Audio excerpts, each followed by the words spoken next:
मिठाई हमेशा आपके पास 1 ही किलो की रहेगी, ना 1 किलो से ज्यादा या ना 1 किलो से कम, क्योंकि 1 किलो नहीं 1 कह दीजिए आप, क्योंकि वो प्रोबेबिलिटी होती है, प्रोबेबिलिटी की वो यूनिट नहीं होती, ठीक है, इट इज 1, ठीक है, टोटल प्रोबेबिलिटी इज 1, ठीक है, और 1 में से हमने हर इवेंट के ऊपर कुछ ना कुछ प्रोबेबिलिटी लगा दी, ठीक है, तो इसे हम कहेंगे यूनिफॉर्म डिस्ट्रीब्यूशन। लेकिन गाइस मैं ये भी तो कर सकता हूं कि मैं डिसाइड करूं कि मुझे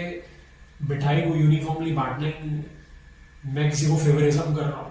किसी को मैंने ज्यादा मिठाई दे दी, किसी को कम दे दी, लेकिन गाइस दे मैं 1 में से ही रहा हूं, 1 से ज्यादा नहीं, 1 से कम नहीं। तो ऑब्वियस सी बात है कि अगर मैं 1 में से किसी पर्सन को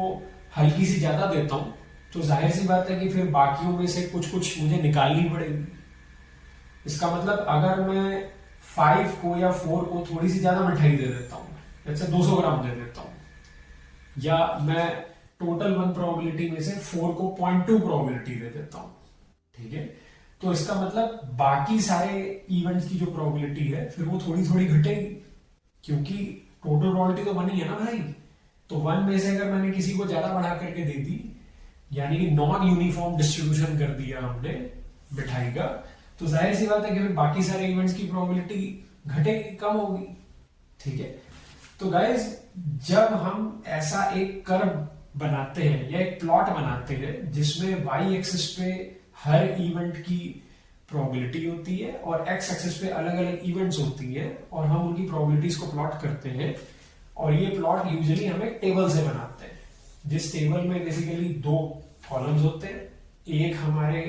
x की अलग अलग वैल्यूज 1 2 3 4 ऐसे करते करते 10, जो कि हमारी अलग अलग इवेंट्स हो सकती हैं, और दूसरी साइड हमारे पास उसकी प्रोबेबिलिटी होती है। तो जैसे 4 की प्रोबेबिलिटी हमने 0.2 रखी हुई है,